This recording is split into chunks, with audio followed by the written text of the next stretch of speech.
아프리카 남부에 위치한 국가인 모잠비크 농민들이 일본의 지원은 필요 없다면서 극렬한 반대 입장을 표명하고 있다고 합니다. 그래서 일본 내에서도 찬반 토론회를 개최하는 등 상당한 파문이 일고 있는데요. 어떠한 소식인지 확인해 보도록 하겠습니다. 구독과 좋아요는 영상을 제작하는 데 큰 도움이 됩니다. 꼭 부탁드립니다. JICA 일본 국제협력기구는 아프리카 남부에 위치한 국가인 모잠비크의 공적 개발 원조 ODA를 2009년부터 진행하고 있습니다. 여기서 공적 개발 원조 ODA란 한 국가의 중앙 혹은 지방정부 등에 속하는 공공기관이나 원조 집행기관이 개발도상국의 경제개발과 복지 향상을 위해 자금을 제공하는 것을 뜻합니다. 한마디로 한 국가에서 개발도상국에 여러가지 지원을 해준다는 뜻인데요. 일본은 모잠비크 농민들의 농작물 생산성을 향상시키기 위해서 프로사바나라는 프로젝트를 실시하고 있습니다. 여기서 잠깐 모잠비크에 대해서 살펴보면 아프리카 남부에 위치한 국가인데 인구는 3천만 명이고 면적은 한반도의 3.6배에 달하는 크기이지만 2019년 1인당 국민소득은 484달러에 불과할 정도로 빈국이라고 할 수 있습니다. 모잠비크는 노동인구의 75%가 농업에 종사할 정도로 농업 비중이 높은데요. 일본은 모잠비크 농작지에 2009년부터 약 34억엔, 원화로 360억에 해당하는 금액을 투입해 농경지를 콩 등을 생산하는 곡창지대로 바꾸려고 하고 있습니다. 그런데 이러한 일본의 프로사바나 프로젝트에 대해 모잠비크 농민들 반대가 심하다고 합니다. 농민조직 대표인 에스테반 씨는 일본의 프로사바나 프로젝트에 대해 단 한 명의 모잠비크 농민들도 찬성하는 사람이 없다며 당장 중지하라고 신랄하게 비판했다는데요. 농민들은 다음과 같은 이유를 들어 일본을 반대하고 있다고 합니다. 첫째는 프로사바나 프로젝트를 통해 농민들이 토지 수탈을 당하고 있다고 주장하고 있습니다. 이에 대해 일본은 농민들의 토지 수탈을 한 적이 없으며 단지 농업시험장 연구체제 강화 및 농업개발 마스터 플랜, 그리고 농민들을 위한 기술 지도만 하고 있다고 해명했습니다.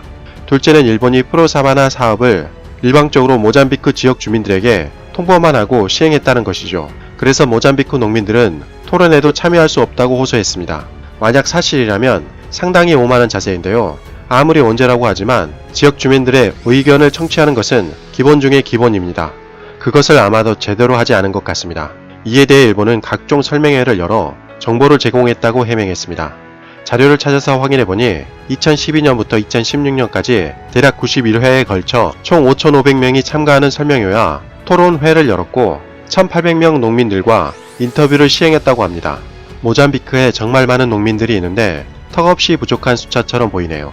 셋째는 모잠비크 농민들에게 별 도움이 되지 않는 수출용 콩을 왜 재배해야 되는지 이유를 모르겠다는 것입니다. 이에 대해 일본은 콩은 수출용뿐만 아니라 모잠비크 내에서도 쓰일 수 있게 상당한 경쟁력이 있다고 해명했습니다. 넷째는 JICA가 환경사회 배려 가이드라인을 위반했다고 주장했습니다. 프로사바나 사업의 정보와 투명성이 매우 부족하다는 것이죠. 이에 대해 일본은 가이드라인을 위반한 적이 없다고 해명했습니다. 일본이 도움을 주려고 하는데 도움을 받고 있는 농민들이 극렬히 반대하는 모양새가 상당히 이상한데요. 일본이 이렇게 모잠비크에 공을 들이는 이유가 있습니다. 모잠비크는 가난한 소국이었지만 2006년에 세계 2위 가스전이 발견되면서 상황이 바뀌었습니다. 이제 2020년부터 본격적으로 가스를 개발할 예정이라고 합니다. 추측컨대 일본은 그것을 노리고 2009년에 모잠비크에 지원을 한 것이 아닌가 의심스러운데요. 일본은 자금을 지원해 모잠비크 농민들의 마음을 사로잡으려고 했지만 오히려 역효과만 일으킨 것이라 볼 수 있습니다. 반면에 한국은 한국가스공사를 통해 모잠비크의 열악한 교육 환경을 개선하기 위해서 적극적으로 지원하고 있다고 합니다. 모잠비크에 초등학교를 세워 땡볕에서 공부하는 아이들에게 교실과 운동장 등 교육 인프라를 제공했고 앉아서 공부하는 학생들을 위해 인근 초등학교에 책걸상을 3년에 걸쳐 보급하는 등 모잠비크 미래 세대에 대한 투자를 아끼지 않고 있습니다. 한국의 지원은 일본의 지원과는 반대로 지역 주민들의 상당한 지지를 받고 있다는 소식입니다. 일본은 왜 모잠비크 농민들이 극렬하게 반대하고 있는지 스스로 생각해 봐야 할 때인 것 같습니다. 이상 가치왕 채널이었습니다. 지금까지 시청해주셔서 진심으로 고맙습니다. 시청자님들 2020년 새해 복 많이 받으세요.